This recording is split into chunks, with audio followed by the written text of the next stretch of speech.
everybody. Good morning. Are you enjoying the conference? Yes. Come on. Are you enjoying the conference? Yes, good. You know, here I am the poor IT guy, okay? My background is actually computer science. And the first question is, I want to know how many of you in the audience are actually linked somehow to law. So if you are a lawyer or similar, please raise your hand. Wow, quite a lot of people, of course. We are in a mediation conference. I mean, it makes sense. Just to let you know, okay, I'm going to talk a lot of technical stuff, but don't worry. I'm going to try to simulate a conversation with my 12-year nephew so you can follow it, okay? So no issue there. There is one thing that Camila and Goran didn't say about me, okay? I am the bad boy of the conference. Yes, I'm the person actually who misbehaves. I will try to make disrespectful jokes. And of course, I will pretend to be funny. So you have been warned, right? And now I'm going to move into the content. You know, my presentation, my chat, is going to be a journey from the past, going through the present, all the way to the future of technology, but linked to mediation, right? So I'm going to start this journey in the past. You know, in the past, we used to have cable telephones. Some of you might remember the cable telephones. We used to have as well things like typewriters. We had to type on them.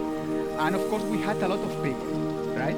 And what I'm showing here right now are my notes from artificial intelligence from the university. So you can have a look, and if you are clever, and I think that some of you are, okay, you will be able to read that in the corner there is a date.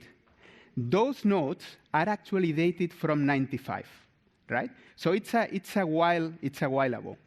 So there are two things I want to take you from these notes. The first one is that if you read them, you will see that they are in Catalan, okay? So I'm actually a Spanish-born Catalan near Barcelona, by the way. And you, by now, probably have noticed my Antonio Banderas accent in El Zorro, right? So I apologize in advance for that, okay? But this is not the important thing. I'm being Catalan is irrelevant. What is an important thing here is that if you look at the date, nearly 30 years ago, and these notes are from that time, it means that AI has been there for a long time. And indeed, it has been there for a long time. It has been there since the 50s, okay? The first research was done in the 50s. So we are talking about 70 years ago. Now, just to illustrate the impact of AI in our lives today, I'm going to show you a couple of predictions from Gartner. I don't know if you know who Gartner is. Actually, they are the Cristiano Ronaldo of IT consultancy. They make predictions, and from time to time, they even guess some of these predictions. So here I'm throwing two of them to you. What they are saying, basically, is that very soon, most of the applications that we will develop will incorporate some kind of AI, okay? And not only this, but the fact that 5% of the workers will be using AI without the authorization of their employers. And actually, I can see myself in that role as a naughty boy. Anyway, this is just to tell you the importance of what is coming. But I'm going to show you now the second most important slide in the presentation. Okay, this is a prediction from a guru in new technologies. I have to say that I'm pointing you which ones are important, so if you want to make an app in between, you can, okay? But the next one is really an important one. And this is another prediction. So this guy is telling us, basically, that it might sound bad to you, okay? But in reality, it's not bad. It's just an opportunity. And here what I'm saying, actually, is that it doesn't matter if your job is a mediator. It doesn't matter if your job is a lawyer or a poor IT guy like me. Your job in the next 5 years is going to change. And it's going to change because of the impact of technology, right? So if you are under 55, and I can see in the audience that many of you are under 55, you are probably going to have to go through this transition. So we are still in the past. Remember, I have not moved yet to the present. We are still in the past. Just let me throw at you three concepts, which I think that important to understand what is coming. The first one is AI. AI is very simple. It's the field of computer systems capable of performing tasks that normally are reserved to human intelligence. And in the field of AI, there is a subfield called machine learning, which is actually those systems which are capable to learn and improve from data. This is a subdomain of AI. And then we have a subdomain of machine learning, which is very interesting. This is quite recent, actually, is neural networks. Neural networks try to mimic the brain, the human brain, with neurons and interconnections, that data that flows around. And what is important is that it's very relevant for deep learning. Deep learning is everything that is behind things like ChatGPT and all these things that we are seeing lately. It was just an important slide for you to get some concepts.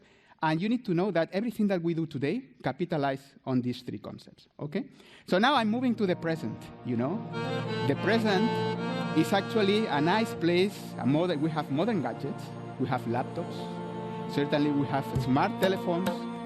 And we have iPads too, right? And certainly AI, it's very prominent in the present. You know, technology in general in the present, you can call it the fourth party. You know, in mediation, we have three parties traditionally. We have the claimant, we have the respondent, and we have the mediator. Technology becoming the fourth party. So I'm going to illustrate in the next couple of slides what is the impact of AI in mediation, or what could be the impact of AI with what we know today in mediation. So let me go to these 5 elements here, where you could use AI today, right, as we have it today. Basically, you can do case analysis and prediction. AI can analyze historical data, for example, dispute data, and help you, as a mediator, predict the outcome of the case. It can, for example, identify weaknesses and strengths of the case and highlight it to the parties or to the mediator. So that's one of the good things that you can do. And of course, for that, you can use, for example, things like machine learning. Document review and analysis. This is another of the techniques that you can use today. And you can basically analyze documents. You can analyze contracts, or you can analyze IP rights documents and extract information that can help the mediator actually to move on with the case. We do a lot of document analysis here in the office. For example, we extract content of our decisions, we manipulate this content, and we show it to the examiner. So this is a technique that we are already using. You can as well, of course, chatbots. Chatbots can be very helpful if you plug them, for example, to online dispute resolution platforms. They can actually facilitate communication between the parties, or they can even guide on behalf of the mediator, just like a wizard. For this, we have natural language processing techniques or conversational AI. And decision support systems, very important as well. They can provide recommendations and potential solutions or outcomes to the mediator. And this is, again, thanks to machine learning, supervised or unsupervised machine learning. And finally, certainly, multilingual assistance. You know that the power of translators, machine translation, actually it can translate content in very good quality, and it can even make some kind of sentiment analysis by filtering content, for example, which might be offensive to one of the parties. So these things are things that you can use today in mediation. But of course, what about the big, huge element that came back 1 year ago? And here I'm talking about one of the most disruptive things happening in the last decade. The appearance of large language models, generative AI, or, as most of you know, ChatGPT. Here, before starting this section, I want to say that all these models capitalize on the research done in the last 70 years, okay? Now, what can you do with these models? Basically, they create content, okay? They create, for example, text, images, and they create even music. You have different flavors. Of course, everybody knows ChatGPT, but it's not the only one. You have things like Google Bard. You have as well things for image creation like Stable Diffusion or Midjourney. So there are many flavors of them. And what is very interesting is that they are publicly available. Some of them are free. Some of them, you can use them just by a small fee. Actually, let me show you the impact of these models, which have been there for only 1 year, in society, with one example. You know, with these image creation tools, in this year, we have created more pictures than in the history of photography. This can give you an impact of what these tools are having in the society. And actually, 80% of the content of this presentation is automatically generated by generative AI. Okay, you need to know that as well. But what is important, ChatGPT and all these tools are the trainees of what is coming. Okay, they are the trainees of what is coming. Now, you are a mediator, right? How can you use these tools to help you?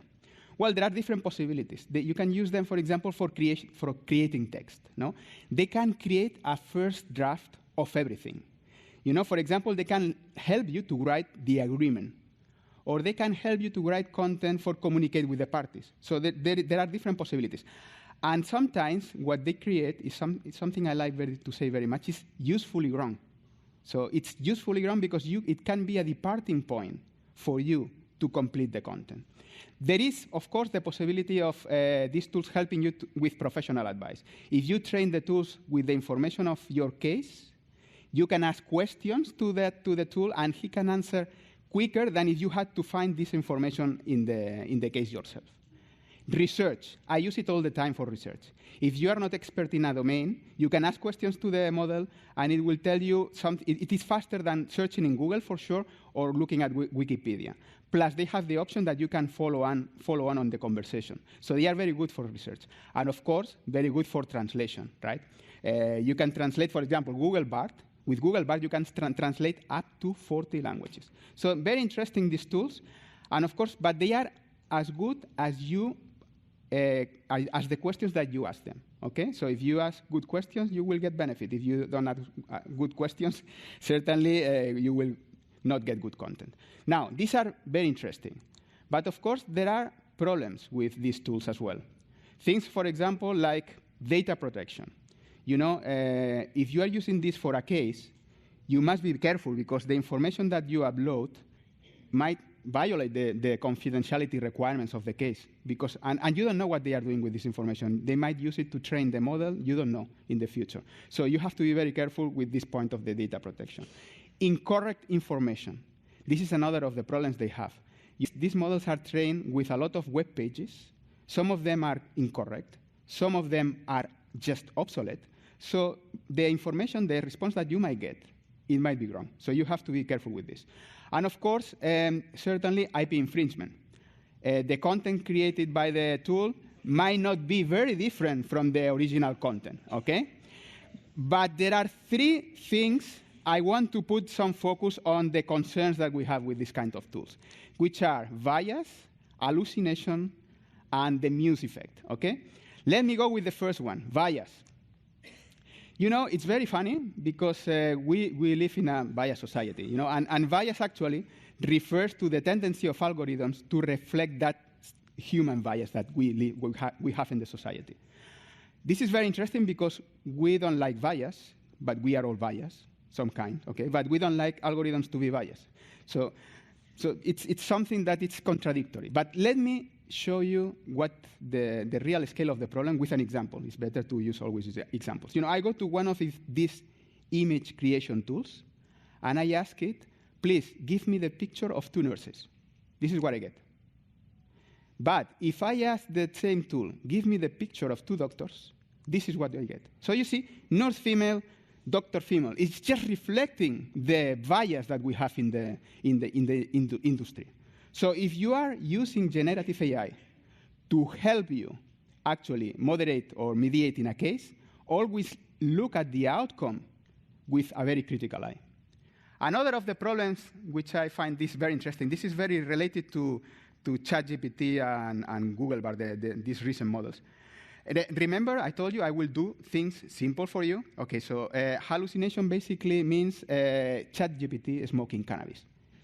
You ask a question, he doesn't know the answer, he just invents the answer. Okay, and this happens, and the result is so good, the answer is so good that you really cannot know if it's correct or not. I'm going to give you an example. Look, I go to the last version of ChatGPT. This is a version which is not it's publicly available, but you have to pay for it. It's the most advanced one. And I ask to ChatGPT, please, tell me who is Miguel Ortega Lafuente. Right. First, a boost of confidence because I'm well known by ChatGPT. So, oh my God, I'm important because he knows me. But then when I look carefully on the content, actually I read Head of Digital Transformation Projects Department.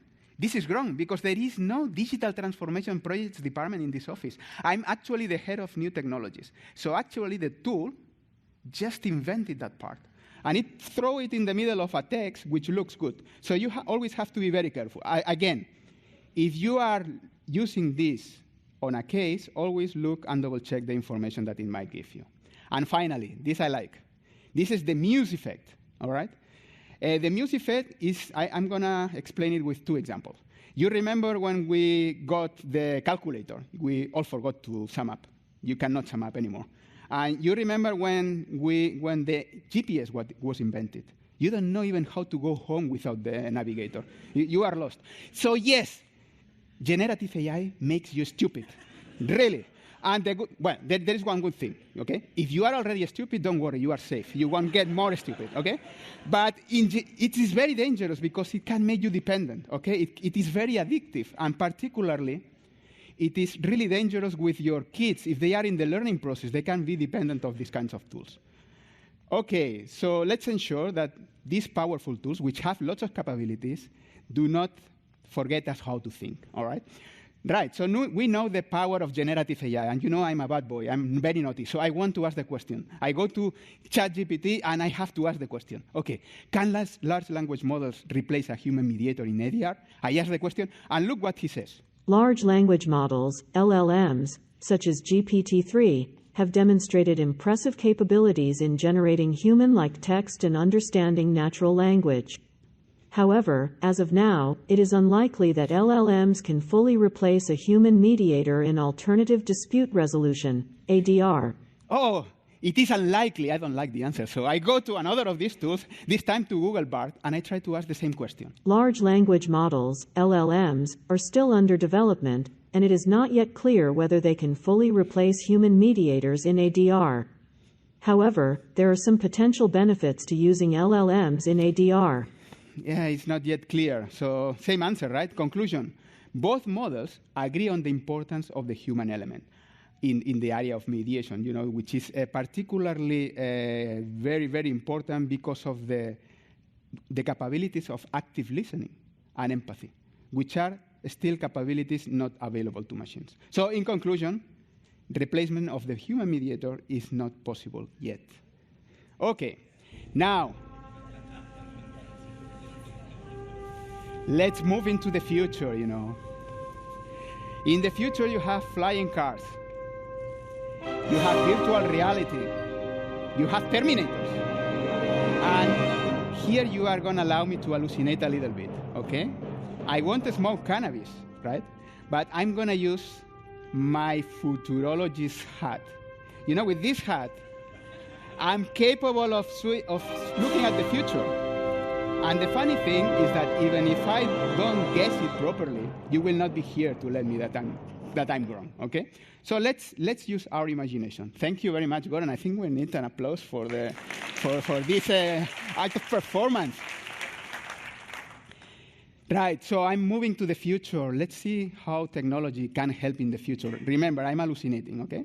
So might not be 100% precise. Quantum.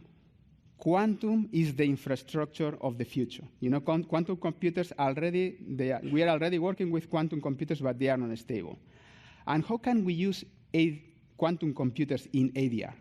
I mean, there are different ways. We will be able to simulate complex cases. You know, the reality of quantum is that a quantum computer is 1 million times faster than a normal computer, right? So if you do today things that you cannot do, like simulations on real time, this will be possible with quantum. It means that the mediator will be able to understand potential outcomes of the different cases, and he will be able to play with this information in the mediation process. Another important element that quantum will bring is the fact that it will accelerate AI. Everything that has to do with AI. For example, I give you an example. Training ChatGPT or Google Bard, it takes weeks, if not months, okay? With quantum computer, that will be able to be done in seconds. And that certainly will accelerate the power of what you can do with AI. Now, You know, you come to a conference, you get a lot of nice content, and I'm going to even give you a recommendation for Netflix. I don't know if you have ever seen the series Black Mirror. You know Black Mirror? Yeah, okay. In season 6, actually, there is an episode called Johann the Awful, starring Salma Hayek. And in that episode, there is a very nice parody of quantum. So please, after the conference, I would recommend that you look at that episode. But let's have a look at the future on AI. What can AI do? Remember that I told you that ChatGPT is the trainee of what is coming, right? So I see AI helping mediators in 2 ways. First, a personal assistant. You know, if you train your personal assistant, your virtual assistant, with all the history of case law and your mediation preferences, he will be able to act with you, for example, as a partner. You can ask questions, he can give you answers, and those answers will be able to help you to moderate the case. This is like, I would call it a brainstorming partner. You need to know that the big companies, Google, Meta, and OpenAI, they are already working in this kind of tool. They call it Copilot, all right? The second thing where AI could help is in the shape of autonomous mediators. And here you can foresee, for example, 2 virtual assistants that they are talking together and that they are bringing the most simple cases very much to the closing end, where the mediator might be necessary there to conclude the case. Okay, so this is another of the possibilities of AI. And of course, we have in the area, this is very controversial, in the area of emotional intelligence and sentiment analysis. Remember that I told you that machines normally don't have empathy. Here we will be getting into a domain where machines start to have empathy. You know, they can read body language, which is something that they cannot do now. They can read facial expressions. This they can do somehow. And with that information, they could give additional information to the facilitator, to the moderator, so he can tailor his approach to the case. Of course, this kind of technology, it will be it will go as long as the regulation will allow it. Because you know that we have in Europe, we have an AI Act, and this AI Act actually is forbidding right now some of these techniques, like, for example, the reading of faces. And now we go to the last element I want to touch in this presentation. Actually, it's one of my favorites. It's the metaverse, all right? I think that there will be very nice metaverse projects coming that will be very, very helpful in mediation. What can you do with a metaverse in mediation or with virtual reality? Certainly, you will be able to have immersive meetings, engaging meetings. Can you imagine you are a mediator and you are having a very nice meeting with one of the parties, with the 2 parties, with holograms, very realistic holograms. That hologram can reflect actually the expression and the body language of the parties. You can even have meetings in beautiful environments, like, for example, on a virtual beach, to facilitate actually agreements. So this is the power of actually what could come with the metaverse. I mean, if we improve the kind of holograms that we are using today, avatars today are very, very basic, that certainly will be a tool, very powerful tool that can be used in mediation. All right, we are getting to the end of the presentation. This is the last slide, and remember I told you I'm going to tell you when the good slides are in, right? So this is actually the most important slide in the presentation. This is where I want to give the main message. Basically here, my message is that AI will not replace mediators on the short term, but certainly it will be, our jobs will be transformed. Technology is like doping, okay, but in the good way, right? If you use it, you will be the front runner. If you don't use it, you might not be able to compete. So those that will use technology will have a great competitive advantage. And one more piece of information from this poor IT guy, okay? Technology is the best and the worst thing that can happen to us.